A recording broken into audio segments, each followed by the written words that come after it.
What is up? Welcome back to CageChat. Now, it's been a long time since I've last done a video, but we have launched a website, cagechat.co.uk, so check that out, where I've been writing a couple pieces for every event, a preview, a review, and of course, next opponent. But I'm going to be bringing back the video content back, and we kick it off with Figueiredo versus Benavidez at UFC Norfolk, or should I say Benavidez versus Figueiredo. The Flyweight title is on the line after the messenger Henry Cejudo finally relinquished the belt and freed up the division. Now, he did back in 2018, late 2018, he beat Demetrius Johnson, of course, and said he would save the flyweight division from TJ Dillashaw. Now, of course, he beat him emphatically, really, in the first minute on the Thursday ESPN show back in 2019 in Brooklyn. And of course, we know what happened with TJ Dillashaw. He popped the EPO, and he probably got the right end of the decision. But since then, Cejudo, he came to save the flyweight division, and then he bounced off up to bantamweight to take the vacant belt from Marlon Moraes, and now he's relinquished the belt after a year of inactivity almost. That it is due to injury, but it's almost a bit like a marriage counsellor saying we're going to be alright for 2 years, and then once the payments stop, he bounces off to get a paycheck elsewhere and says you should have split up. So yeah, I don't really know where the flyweight division stands, but we have got a good fight, and Benavidez is much deserving of the title shot at the moment, and of course it's vacant. Now there was talk of him facing Cejudo because he does have a win over Cejudo already, so that was a fight that could have happened.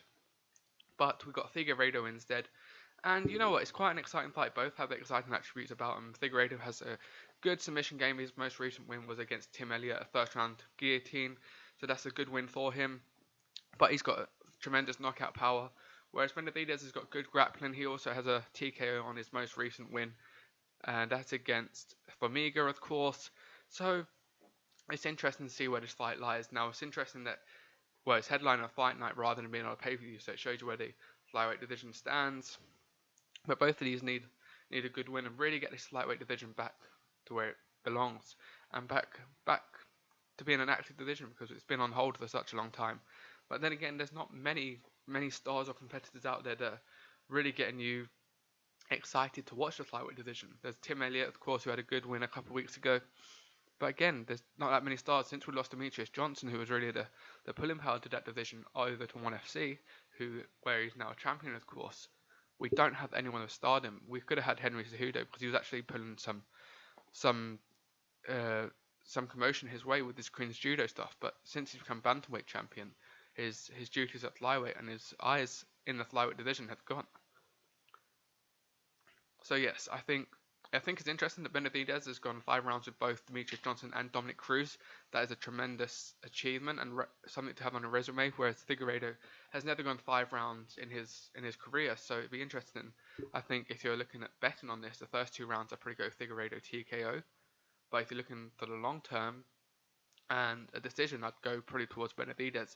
Now, Benavidez is known as the Mr. Nice Guy of the UFC. He's always doing his dues, always going to media days, going into fights, and he's doing well. And he's an all-round nice guy, and he's really earned this opportunity. And I hope he becomes champion on Saturday night. I'm not going to lie. I think he deserves some of the spotlight on him, and I think he's a worthy champion. Now, we also have 2 women's featherweight matches on Saturday night. We've got Felicia Spencer versus Zarah Fairns, of course, and I think this is going to be an interesting fight. I think one of these 2 fights could determine who faces Amanda Nunes next. Now, I don't really see anyone at bantamweight who can really challenge Amanda Nunes at the moment. You could probably say Aspen Ladd's probably next in line for a title. Everyone else Amanda Nunes has faced or is on a losing streak. So I really don't see why a featherweight title defense is not the next option for her, unless she just doesn't want to move up, in which case she probably has to relinquish the belt, because we've got 2 former Invicta champions on this card who could both very well be in a title shot and against each other if they win for a vacant featherweight title. Now, Spencer did look good despite losing against Cyborg back in the middle of last year. Of course, it was Cyborg's last fight, and she looked great. Cyborg, she won convincingly.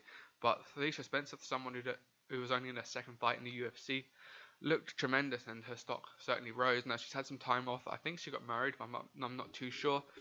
Let me know in the comments, but she's taken some time off. She's back, and she's exciting to watch. She's got a good submission game. She beat Megan Anderson quite convincingly, and if both of those 2 win on Saturday night, you could see maybe a rematch, or one of them looking for a title shot now. She's come out in the media day and said that she's eyeing up a title shot against Amanda Nunes, which would be interesting because she has got somewhat of a different attribute level to what Amanda Nunes has faced recently in terms of being a wrestler and more of a grappler and having a strong jiu-jitsu and submission game.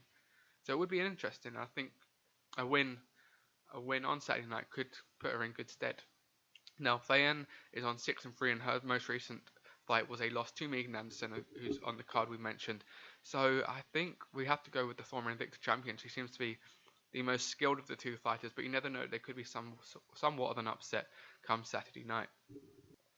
And finally, Megan Anderson is facing Norma Dumont.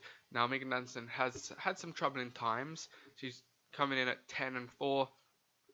She's a former Invicta champion. She most recently beat Zarah at UFC 243 via submission. She did pretty well in that fight. It was a good arm triangle, and she really announced herself back. Now she's got losses to the likes of Holly Holm, to Felicia Spencer, these top class athletes. So she's not quite there yet, and it'd be interesting. This featherweight division is such a mess right now for the women. There's no rankings. There's not too many competitors.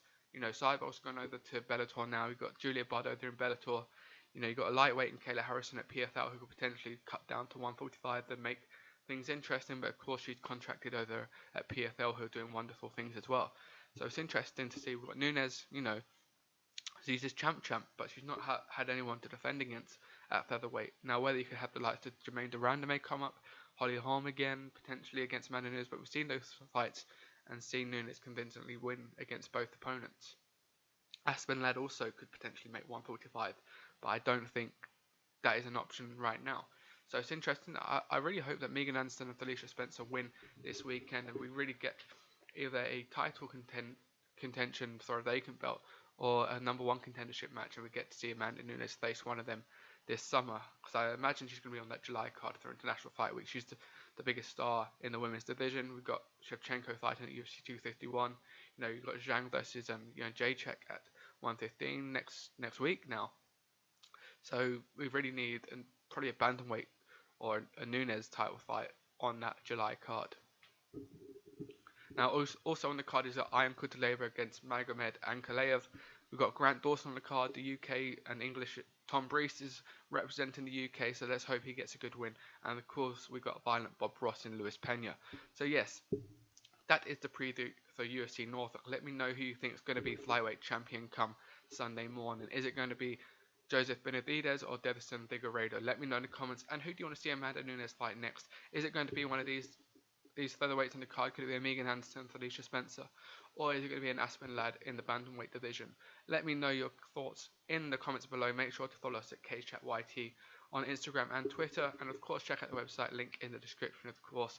And I'll see you hopefully on Monday with a CageChat review.